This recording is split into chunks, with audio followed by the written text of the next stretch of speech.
हमारे प्रिय मित्रों, शुभ संदेश का नया दिन के लिए हम आपको स्वागत करते हैं। झुकते हैं प्रणाम करके आए हैं हम, भजने भजने भजने आए हैं पिताजी, आत्म सच्चाई से तुझको। आज का संदेश प्रभु के दास एंड्रगो सोरठ से बांटा जाएगा। प्रार्थना के साथ सुनिए। शुभ संदेश को सुनने वाले हमारे प्यारे भाइयों बहनों, आप सबको प्रभु यीशु मसीह में प्रेमी सलाम। आज की हमारी मन के लिए हम मरकुस लिखा सुसमाचार अध्याय 14 उसका कुछ कलम हम पढ़ेंगे। Mark gospel chapter 14 verse 1 to 4। 2 दिन के बाद फसह और अख़मीरी रोटी का पर्व होने वाला था। प्रधान याजक और शास्त्री इस बात की खोज में थे कि उसे कैसा छल से पकड़कर मार डालें, परंतु कहते थे, पर्व के दिन नहीं, कहीं ऐसा न हो कि लोगों में बलवा मचे।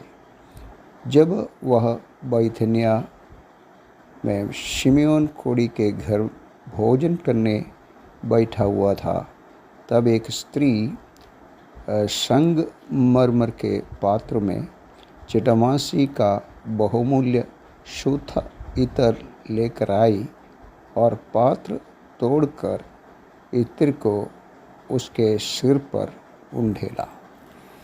प्रभु इस पढ़े हुए वचन के ऊपर बहुत आशीष दे। हमारे प्यारे प्रभु का परिस्थिति को, उनकी अवस्था हम इन कलों में से समझ सकते हैं। एक तरह वो हमारे लिए बलिदान होने के लिए आया, अपने जीवन पिता के हाथ में अर्पण करके आया, पिता की इच्छा को पूरा करने के लिए आया। लेकिन जब वो अपने घर आया, यहूदियों के बीच में आया, यहूदियों का अवस्था आप देख सकते हैं। प्रभु को नहीं पहचाना, मसीहा को नहीं पहचाना और उनका आँख अंधेरा हो गया, पूरा अंधेरा। इसकी वजह से अभी प्रभु को इस पसहा के दिन क्या करने को जा रहे हैं आप देख सकते हैं। षड्यंत्र में, कपड़ में प्रभु को पकड़कर मार डालने के लिए कोशिश करते हैं, वो भी पसह के उन दिनों में। हम पढ़ते केवल 2 दिन बाकी है और इनके मन में ऐसे विचार आया कि उनको कपड़ से पकड़े और षड्यंत्र में उसको पकड़े, और वो भी सोचा कि केवल पर्व में पकड़ा तो लोगों में बलवा मचेगा, कोलाहल हो जाएगा, इसलिए उसको पकड़ने की लक्ष्य पर, विचार पर इन लोग उतरा है। लेकिन दूसरी एक तस्वीर, एक सुंदर सा तस्वीर आप देख सकते हैं। हमारा प्रभु बैथनिया में, उस जगह में हमारा प्रभु अपने मित्र शिमयोन कोढ़ी के घर में वो रहते हैं। शिमयोन कोढ़ी के घर पर वो बैठकर भोजन के लिए अपने शिष्यों के साथ बैठा है। और प्यारो, वहाँ आप देख सकते हैं एक घोड़ी, उसका नाम है शिमयोन, उनके घर में हमारा प्रभु बैठा है। ये बैथनिया केवल 2 मील यरूशलेम से दूर है, वहाँ हमारा प्रभु भोजन के लिए बैठा है। और प्यारो, कितना शोचनीय दुख परिस्थिति है। इस्राएल के पुरनियों ने, इस्राएल के महायाजकों ने, याजकों ने, अधिकारियों ने हमारे प्रभु को मार डालने के लिए कोशिश करते, उनको अंगीकार नहीं किया, उनको तिरस्कार किया। लेकिन आप देख लीजिए, बैथनिया एक कोढ़ी, उसके घर में कोढ़ पकड़े हुए एक भाई के घर में, एक शिमयोन नामक मनुष्य के घर में हमारा प्रभु भोजन के लिए बैठा है। उसको इस जगत में, ये धरती के ऊपर जब आया, कौन उसको मान दिया, कौन उससे अंगीकार किया। हम देख सकते हैं ऐसे लोग जो समूह में इस्राएल की प्रजा के बीच में कोई स्थान नहीं, और हम पढ़ते हैं कोढ़ आया तो लोग ऐसा कहे कि मैं मलिन मलिन, मैं अशुद्ध अशुद्ध, ऐसा करके अपने तंबू में दूर रहने वाले, कोई बाकी लोगों के साथ किसी प्रकार की संगति नहीं थे, ऐसे एक पिछड़े वर्ग के समान अशुद्ध होकर दूर रहने वाले, शायद ये शिमियोन के घर पर हमारा प्रभु पहुंच गया, उसको चंगा किया। और मैं विश्वास करता हूँ इसलिए प्रभु वहाँ भोजन के लिए गया और उसके घर पर बैठे थे। प्यारो, क्या प्यार है हमारा प्रभु को, और ऐसे लोगों के प्रति कितना प्रेम दृष्टि है हमारा प्रभु के ओर। हम पढ़ते हैं उसके जीवन की अंतिम दिनों में आ गया, अभी केवल 2 दिन बाकी है, लेकिन बाकी समय प्रभु कैसा अपना जीवन इस धरती के ऊपर खर्च किया और रहा, और लोगों के बीच में कैसे बर्ताव किया आप देख सकते हैं। शिष्यों के साथ ऐसे परिवार में पहुंच गया। प्यारो, आखिरी निमिष तक जब उसका जीवन सूली पर छोड़ देते तब तक प्रेम किया, ऐसा प्रेम किया कि दुनिया अचंभा हुआ।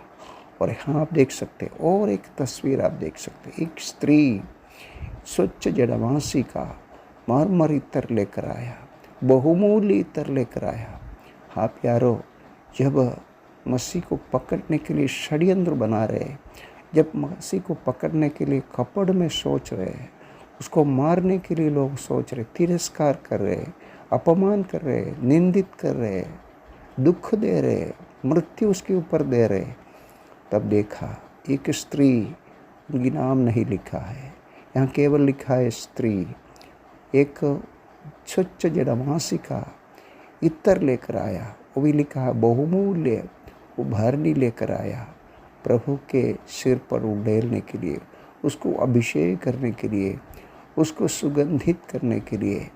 प्यारो, क्या सुंदर है जब हम लेवी के पुस्तक 2 अध्याय में ऐसा पढ़ते हैं, जब कोई यहोवा के लिए अन्नबलि का चढ़ाव चढ़ाने चाहे तो वो मैदा चढ़ाए और उस पर तेल डालकर उसके ऊपर लोबान रखे, और वह उसका हारून के पुत्रों के पास जो याजक है लाए, और वह अन्नबलि का तेल मिले हुए मैदे में से इस तरह अपनी मुट्ठी भर कर निकाले कि सब लोबान उसमें आ जाए।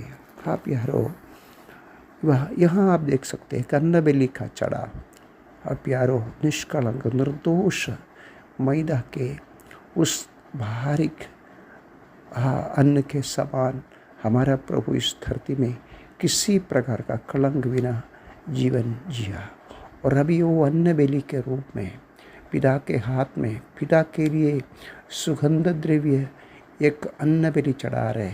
उस वहाँ लिखा है याजक अपने हाथ में लोबान ले और मुट्ठी भर कर लेकर, हम पढ़ते पूरा लोबान उस पर रखे। अब प्यारो, यहाँ बढ़ते हैं स्त्री इसी तरह पूरा हमारे प्रभु के सिर पर उड़ेल दिया। हाँ, एक श्रेष्ठ बलि हमारा प्रभु अपने आप चढ़ाने के लिए जा रहे हैं, और ये प्रभु परमेश्वर के लिए हम ऐसे पढ़ते हैं, यहोवा के हवन में से परम पवित्र भाग होगा। हाँ प्रभु, हमारा मसीह हमारे लिए ऐसे परम पवित्र एक सुगंधदायक, हम पढ़ते उस कमरा पूरा प्रभु की इस इत्र की अभिषेक के द्वारा सुगंधित हो गया।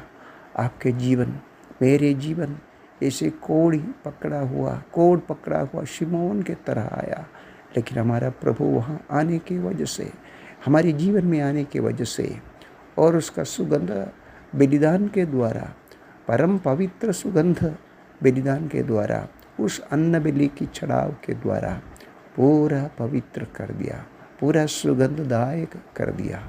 आपके जीवन, मेरे जीवन, उस शिमोन कोढ़ के जीवन, सब प्रभु ने सुगंध कर दिया। प्यारो, हमारा प्रभु हमारे लिए वो एक बलिदान हुआ, अपना जीवन अर्पण किया, यहूदी उसको चढ़ाया। और हम पढ़ते यहाँ याजक चढ़ा रहे अन्न बलि। अब प्यारो, परमेश्वर की योजना मनुष्यों की षड्यंत्र जैसा नहीं है। परमेश्वर हमारे लिए सोचकर अपने पुत्र को हमारे लिए बलिदान के रूप में, अन्न बलि के रूप में दिया और एक पाप बलि के रूप में अपने आप को हमारे लिए दिया। इस प्यारे प्रभु का आज सुबह हम धन्यवाद के साथ स्तुति करेंगे, अपने जीवन उसके लिए एक संपूर्ण समर्पण के साथ हम जिएंगे।